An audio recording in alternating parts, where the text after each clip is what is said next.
Okay guys, ang bilis nga ng panahon ano, parang pag-iisipin mo kailan lang nakakaharap namin si Leo Dominguez pero yun nga ngayon ay wala na siya at siyempre ang kanyang mga talent ay nagbigay ng kanya-kanyang mensahe at um, pangako para sa kanilang dating manager at siyempre malungkot at eto nga babasahin ko isa-isa.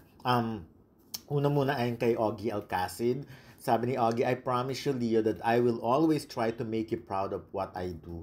You have always wanted that for me, and I thank you for being the guardian God has given me for the past 34 years. We had no contract and no legal entanglements, no disagreements, and no squabbles. We just agreed to disagree and vice versa for the ultimate goal of creating art in our work. I was too blessed to have you, and I am grateful that I had the time here on earth for you to be part of my life. I love you, my brother. Farewell, and the Lord bless you. Ayan ang mensahe ni Augie Alcacid. At ito naman ang kay Lovie po. I met Tito Leo when I was 15. I was a little girl with big dreams, but no one would dare give me a hand or open doors to opportunities. Back then, my situation was challenging.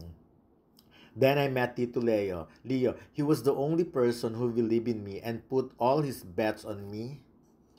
He believed in me so much that he would pick me up from home and take me to work and back. He paid for my voice lessons, acting classes, headshots, everything. I was truly his creation. He built me from the ground up, transforming me from a teenager who knew little to who I am now. He was the man behind everything I have today, the food on my table, every achievement, my work ethic, and my strength, all because he saw something in me that I couldn't see in myself the day he met me. I remember asking him, what did you see in me? I had to ask, knowing I was just an awkward daydreamer with nothing but bravery. His response was simple. I just knew. Tito Leo, you will always be my day one. I honestly don't know how life is going to move forward as you've been my speed dial number one for years now.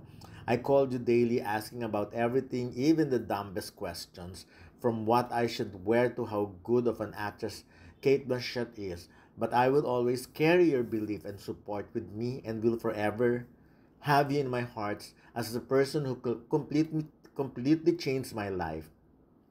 Thank you for being an amazing second mother. I love you deeply and I will miss you dearly. Thank you for making my dreams come true and shaping me into who I am today. I know I have so much more growth and learning ahead of me, but I feel comforted knowing you'll be guiding me from above. I'm glad that God brought us together in this lifetime.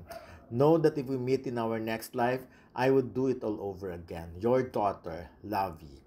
Ito naman ang mensahe ni Janine Gutierrez. Tito Leo had an encyclopedic knowledge of cinema, especially Philippine cinema and pop culture. He knew all the best films which actors won awards for them on what exact year and even the theme songs, then proceeding to sing them. He was also a really good singer, a member of Kundirana with Sir Augie. From the moment I met him, I knew we'd get along. He loved movies. Blondie had impeccable taste and undeniable sense of humor. I'm so grateful that he agreed to be my manager and took me in as one of his talents. So many of my dreams came true with him, and I'm so very grateful for the journey we shared together for 8 years. I'm really sad to have to say goodbye so suddenly, but I hope to honor you in everything I do. I love you, Tito Leo. Thank you so much. I miss you already. Ayan. Ito naman, of course, kay Paolo Abilino. I can't even imagine having a better manager. I will forever be grateful to you. Thank you, Tito Leo. My deepest condolences to everyone who knew Tito Leo and most significantly to Tito Leo's family. So, si Paolo talaga medyo maiksi lang siya. Kahit sa salita at pagsusulat, no? Yung ganun talaga yung personality niya. But anyways, sa mga nagtatanong kung sino na ang magmamanage sa kanila, of course, meron pa rin namang talent management talaga si Leo at ang magpapatuloy nun ay ang kanyang mga business partners, of course, diba? So, kilala rin namin sila actually. So, the same person, kasi mahirap nga naman yung parang, yun ang nangyari nung nawala si Douglas Quijano, nagtanungan kung sino na mag-handle ng career nila Richard Gomez, Joey Marquez, Jan Estrada, pati yung gwapings at that time, no? So, yung mga ganong tipo. But anyways, ayun. So, ayun, nakakalungkot lang ang sitwasyon na parang ang bilis-bilis talaga ng panahon, yung parang kailan lang, nakakasama mo pa sila, at eto ngayon, nawawala na sila isa-isa. But you know what?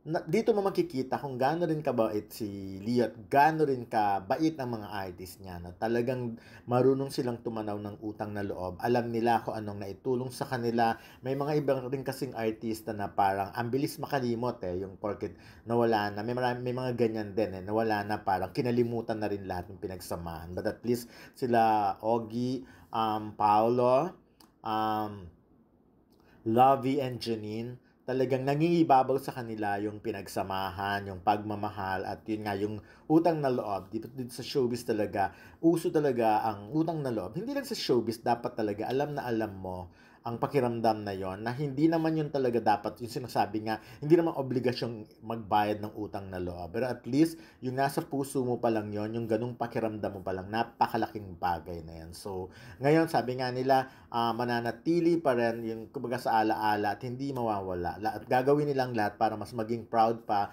si Leo Dominguez sa kanilang mga achievement. And so far, nakikita naman natin na lahat talaga sila mga achiever din. Talagang ang layo na ng narating ng mga artist na ito na hinawakan nga ni Leo Dominguez. So yun na muna for now. Maraming salamat po and see